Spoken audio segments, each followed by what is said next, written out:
Hi everyone, my name is Honey, and today we're going to be talking a bit about GTFO as a game, and I'm just going to kind of be putting everything we know about that game into this one short video to just kind of get everyone started.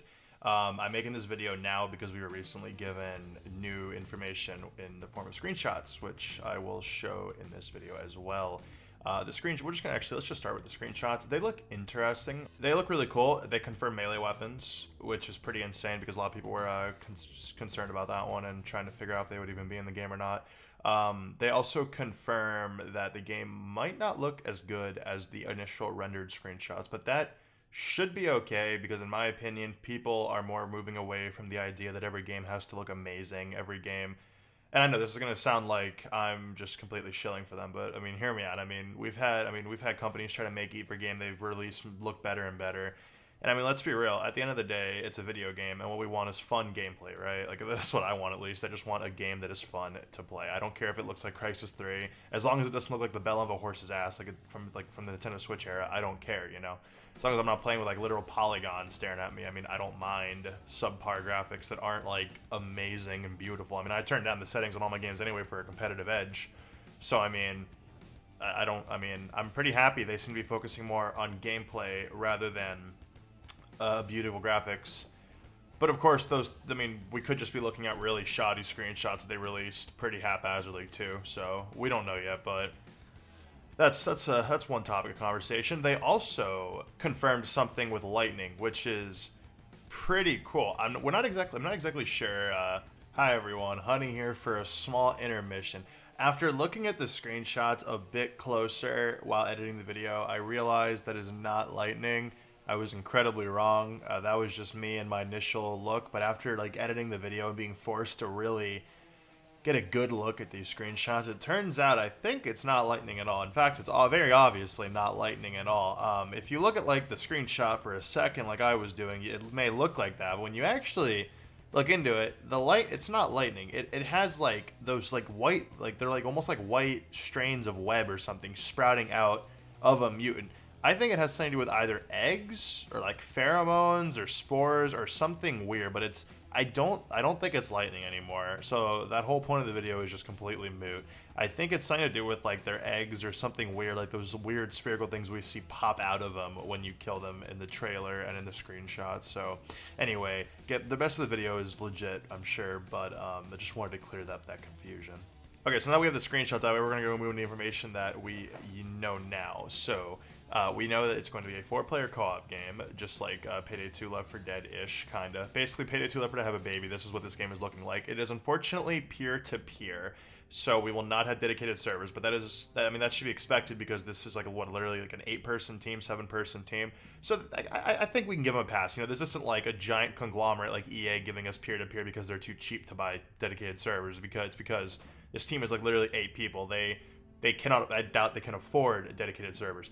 Another thing is that the missions and the runs are going to be called expeditions. Like Simon has stated in one of the interviews, they want it to be less military-y because these guys aren't active military. These guys weren't active military. These guys are literally being forced to do this by their will. They're just people shoved into a hole, and that's pretty much it with guns and a lot of equipment to help make sure they don't die. They will feature action, but the stealth and puzzle solving is a huge part, which I think is something that people really need to be made aware of. I'm going with the most important information first, and then we're working our way down now that we've finished the initial new screenshots, because I feel like those were the most interesting. It's gonna have action, but it's not gonna be killing floor. You're not gonna be fighting waves of zombies versus waves of zombies over and over and over again.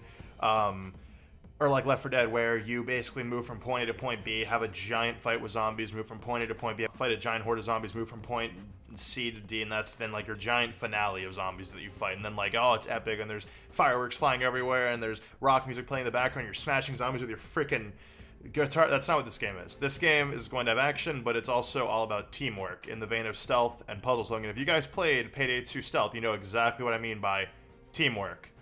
I mean, this game actually looks more dynamic though, and that's going to pull us into our next point about this game. It has dynamic stealth. It is not you're in stealth and then you get one guy gets caught and your whole team is on alert now.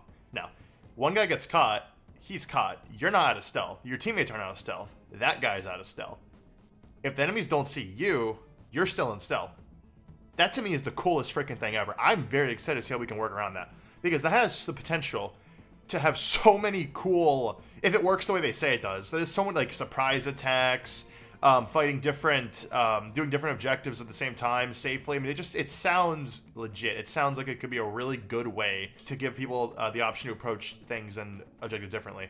So that's really cool. If you're looking to play this single player, by the way, there are no bots to play with, and you cannot play it solo because a lot of the puzzles that they release will require 2 people or more, 2 or more people.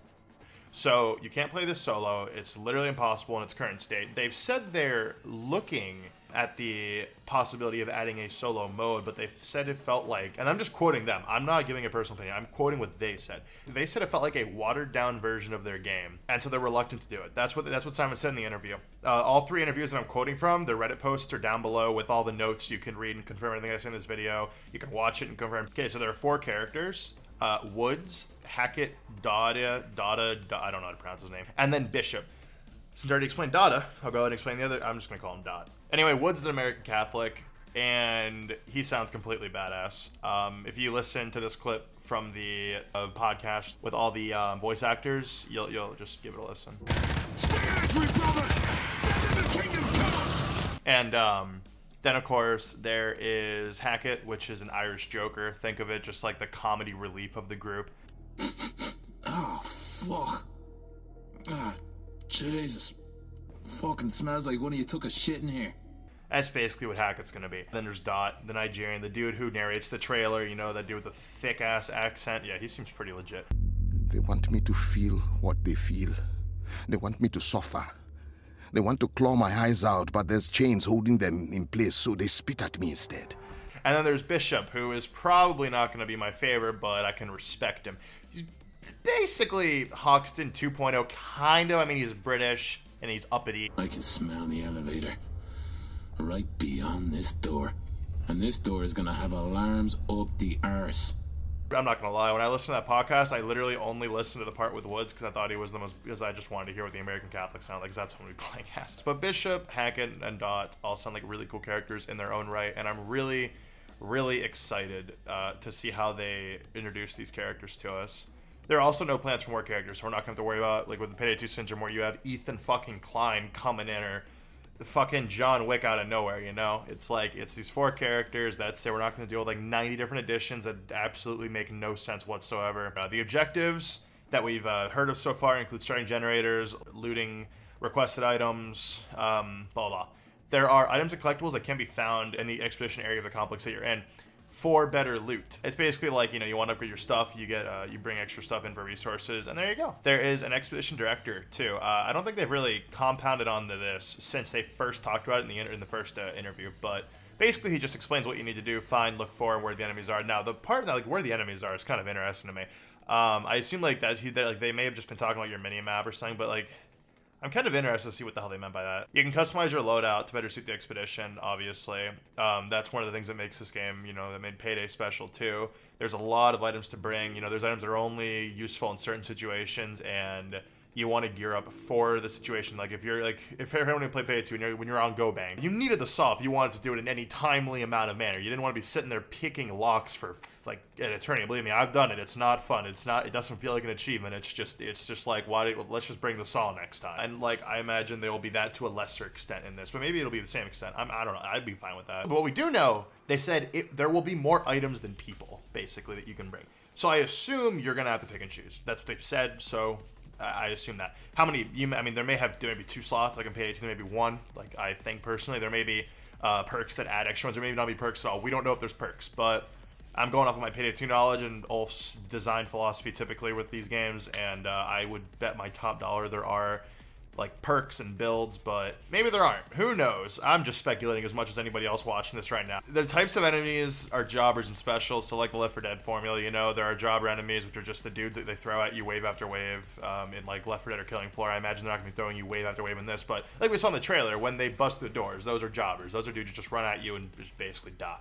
And then there are the specials, which are the ones that are powerful and also punish you typically for straying from your group. So like in Left 4 Dead 2, you left from your group, you can get hit by a smoker or a hunter, you're just dead. No one's there to save you. You're fucked. It's basically the same thing.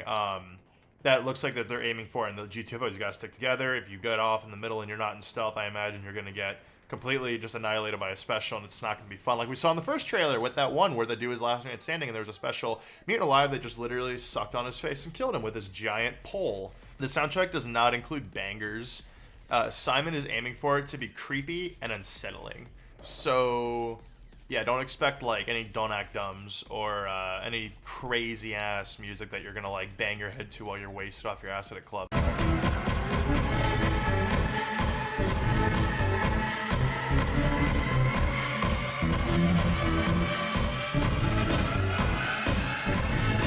It's gonna be creepy, ambient, unsettling. That's what he said. So it's gonna be good work. It's gonna be his work, so it's gonna be good work. But it's not gonna be what a lot of us expect, I imagine. If you don't know what Simon's been saying in the interviews, and if you're watching this video, you either don't or you just really like me, so thank you. If you get into stealth, you can run away. They'll search for you, but you can get back into stealth. That's pretty cool. 10 Chambers themselves considers this game a skill-based FPS. There's no hand-holding. Aim is not everything, but casuals do need to be wary when picking up this game. I think they mostly said that because there's going to be no solo mode. You need friends to play this. If you're some loser with absolutely zero friends, then you're not going to really be, you shouldn't buy this game, because unless you plan on making friends or you work really together with randoms in this game, then, or like just in general, then you're probably not going to enjoy it because it requires a lot of communication, teamwork. That's basically been the whole mantra they've been setting up, is it needs a coordinated team that works together well. If you don't work together, you will not win this game. You will not get back alive from next mission. That's been their whole thing. If you know you really want to play this game, I'd look for people who want to play it too, because you're gonna need them. You're gonna want to corral a few people together. As it stands, me and Krong need 2 people as well. So we'll get better tools and weapons as the game progresses. That is just something that's obvious. You're gonna get better weapons. You're gonna get better tools. You're gonna get upgrades. This is what keeps me believing there might not be a perk system, because if you get better weapons and tools, I don't really know if they'll give us perks. Like, they may just give us upgrades of our tools and weapons and consider that the progression. I don't think this game will suffer from not having perks, but I feel like it definitely will change the way that I'm thinking about the game right now, like trying to figure out strategies and just thinking what would be the best way to approach a game like this. If it has perks, I kind of can figure we're probably gonna have to look at the perks immediately and get build set up on like launch day or alpha or whenever the hell they let me play the fucking game, please. If it doesn't have perks, I'm not gonna be thinking about builds. I'm gonna be thinking about, okay, so what tools have they given us, and just play the game and try to figure out how to best fit those tools into the game. So it kind of changes the way you think about the game, which is why it's important that players know ASAP whether this will have perks or not. They may have, I don't think they've talked about perks yet in their interviews, but I've watched 3 interviews and I could have remembered some information. So there's going to be beta. There's no guarantee people will be able to stream or make videos during it because they haven't decided that yet. Typically, some companies will put you under a assumed NDA when you're playing a beta or an alpha of a game, where you cannot take pictures of it, stream it, make videos on it, stuff like that. You have to keep it secret. PC release only this year. Sorry, console boys.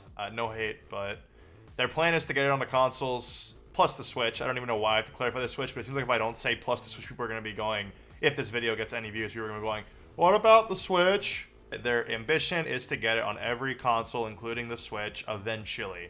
But since they're literally a team, I cannot stress this enough. These people are a team of 8 people. This isn't EA. This isn't Activision Blizzard. This isn't Ubisoft. This is a small ship of people. They cannot like give us the world right now. They want to, but they can't because they only have so much time, money, and effort before they need to start making money, because they are a company giving us a product. They cannot give us everything. So I feel like I just need to stress that so people don't get all pissy and mad at them, even though that's really not the case. But then again, this game has barely gotten any, like, I looked at the Twitter comments for the screenshots of GTFO. People are literally saying, what is GTFO? It's like, bruh.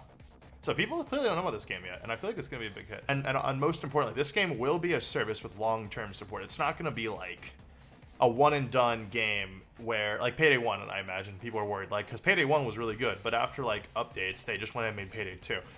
They said they want this to be long-term support. So whether that means like 4 or 5 years or 1 or 2, I don't know. I don't know what is long to them. But I'm assuming this game would be more like Payday 2, where it's been going on for like a good couple of years now, even though it died early on in its life, but that's not the point. So I wouldn't worry with this game about, you know, it just being like forgotten and dead by the developers. I don't think Ulf would do that to us, to be honest with you. I think his reputation speaks for itself. If you don't know who Ulf is, you might want to look at some of his past games. Before anyone says, well, didn't PayDay 2 like completely fuck, like, he left PayDay 2 around the same time the microtransactions dropped. Keep that in mind. He didn't stay on the ship. Personally, I think the timing is not coincidental, especially with his brother being the head of Starbreeze, which is the whole reason why that game went to shit anyway, and then with the whole reason why Raid went to shit, and then now LSJ is making a new game. It's a very complicated mess of affairs, but the point is, don't blame Ulf for that. I certainly don't. So yeah.